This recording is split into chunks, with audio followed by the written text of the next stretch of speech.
Za uplynulých 5 rokov bolo do starostlivosti slovenských úradov zverených 775 detí, ktoré k nám prišli bez rodičov. Takmer všetky zmizli. Nevieme, čo sa s nimi stalo, kde sú a aký je ich osud.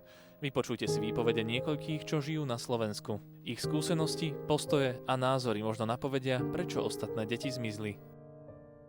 Predovšetkým ako matka si to neviem predstaviť, že by som mala to dieťa vôbec poslať preč, ale ako náhle nastane tá situácia, kedy si máte vybrať, či to dieťa prežije alebo nie, tak určite urobíte všetko preto, aby prežilo. Prijali ma na Slovensku celkom dobre, boli veľmi dobrí ľudia, slušní, priateľskí, ale nakoniec, keď to, čo ja som potreboval do života, v tým prípadom, oni málo sa snažili, málo v tom prípadoch robili, lebo my maloletí, keď sme prišli, tak sme možno 2,5 roka sme bez školy boli, žiadna škola nebola. Prvý základný nedostatok je to, že napriek tomu, že tu maloletí bez sprievodu sú niekoľko mesiacov, rokov, tak nemajú systematickú prípravu v slovenčine. Smiešné pre mňa bolo toto, že ja som nevedeli, že proste, aký je systém školstva tu na Slovensku.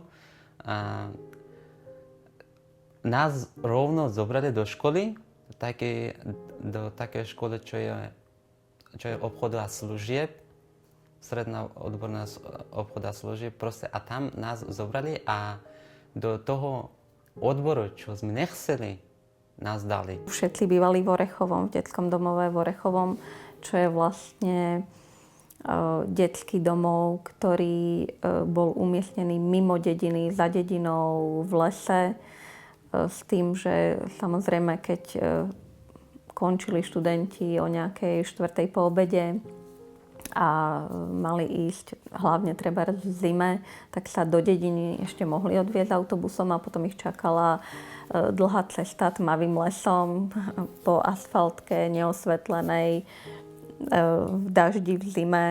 Takže aj tá cesta teda sama o sebe bola zlá, ale hlavne tam išlo tú izoláciu.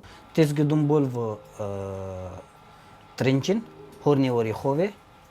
Там был один лес был в Дидине. Там была сестра Ташка. Година пол была пеши. Мы сме ходили до школы. А мы сме немали порядный автобус. My sme pieši chodili do školy, naspäť pieši my sme prišli, lebo že my sme mali v detský dom, my sme mali auto, že deti nosí do školy aj naspäť do detský dom. Tá auto, že my sme mali, ten riaditeľ používala na svoju domácnosť. Ja som proste chcel ísť ako nejaký management alebo niečo dobré a ja tomu verím, že ja by som to dokázal. A keď ma poslali ako do triedy medzi maliarov, vôbec v tom nemal som záujem, ale proste čím ďalej som išiel, tým som uvedomil, že proste strátim čas a ja som proste nechcel strátiť čas. Bohužiaľ študovať neštudujú ďalej žiadny, aj keď teda nie, že by nechceli, ale vlastne je na to viacero dôvodov, ale jeden z tých dôvodov je napríklad to, že keď nastúpili k nám do školy, tak boli automaticky priradení na odbor, ktorý si oni sami nevybrali. Ostatní študenti, s ktorými som bola, oni nemali tú šancu pokračovať v štúdiu. Odišli, nikomu nedali vedieť a nie sme už v kontakte, čo ma vlastne aj mrzí, lebo sme boli dobrí kamaráti. Takže neviem, čo sa s nimi stalo. Deti potrebujú, aspoň podľa môjho názoru od začiatku, vidieť, k čomu daná aktivita smeruje.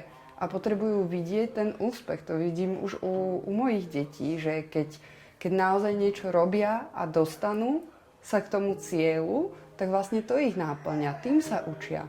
A vtedy to bolo tak, že opatorovateľka naša to bola v inej meste a my sme boli v tábore. Tak ona raz za 3 mesiace nám volala, ale keď sme jej hovorili, že potrebujeme školu, tak ona sa snažila, možno od migračného úradu alebo z inde, to nebolo tak rýchlo povolené. Sociálni pracovníci často nie sú vyškolení na to, ako pracovať s tými maloletými bez prievodu a oni navyše nemajú náplni práce, aby sa permanentne venovali deťom. Oni sa venujú všetkým žiadateľom o azyl, samozrejme tí maloletí majú priority. Ich zmiznutie vysvetlím tak, neviem, čo sa vlastne stalo, prečo odišli, asi podľa mňa, čo si myslím, nevedeli po slovensky a no, učiť sa slovenský jazyk bolo pre nich ťažké, preto sa rozhodli odísť do iných krajín, kde by si rozumeli s ostatnými. Tým, že oni prišli na Slovensko a nevedeli po slovensky a neučili sa tu po slovensky, tak ani nebolo možné aj bez znalosti jazyka, aby nastúpili do študijného odboru.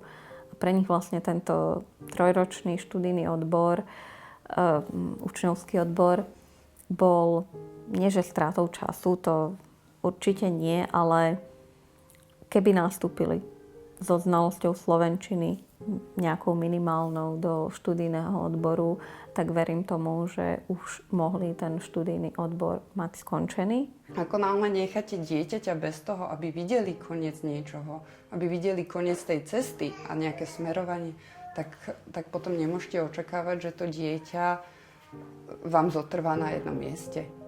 V súčasnosti žijú deti v detskom domove v Medzilaborciach, stále však takmer všetky miznú.